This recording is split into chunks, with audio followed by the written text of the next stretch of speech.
2024 আলহামদুলিল্লাহ খুবই ভালো একটা বছর ছিল এবং এখন আমাদের যেটা প্রথমেই বললেন যে ইন্ডাস্ট্রির জন্য খুব ভালো বছর, এবছর অনেকগুলো ভালো ভালো কাজ রিলিজ হয়েছে এবং চমৎকার একটা বছর ছিল।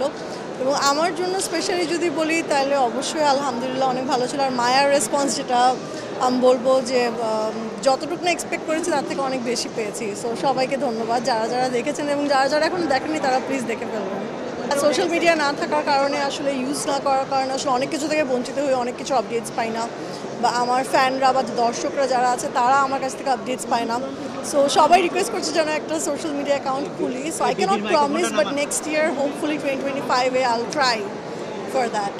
নেক্সট কাজ আবদুল্লাহ, যেটা আমি আগেও বলেছি, আবদুল্লাহ সাদের আরেকটা ওয়েব ফিল্মে কাজ করা হয়েছে যেটা এখনও রিলিজ হয়নি। সেটা নিয়ে ফার্দার কিছু বলতে পারবো না ক্যারেক্টার বা স্টোরি নিয়ে, বিকজ এখনই না, সেটা বের হলে দর্শক জানতে পারবে। এবং আরেকটা ওটিটিতেও শুটিং করা হয়েছে, সেটাও এই মুহূর্তে সিক্রেট, ওটা রিলিজ হলে অটোমেটিকলি দর্শক জানতে পারবে। সামনে আরেকটা ওটিটির কাজও আছে। সো কাজ আলহামদুলিল্লাহ করছি।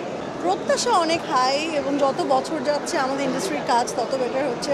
এবং নেক্সট ইয়ার আমিও ফিঙ্গার্স ক্রসড রাখছি যে, এবং আশা করছি আমার ঝুড়িতে জন্য খুব ভালো ভালো কাজ আসে এবং আমি দর্শকদের জন্য আরও ভালো ভালো কাজ করতে পারি। সবার উদ্দেশ্যে বলবো সবাই সুস্থ থাকেন, ভালো থাকেন, নিজের যত্ন নেন, একজন আরেকজনের প্রতি আমরা একটু কাইন্ড হই এবং সহিংসতা থেকে দূরে থাকি। সবাই ভালো থাকবেন।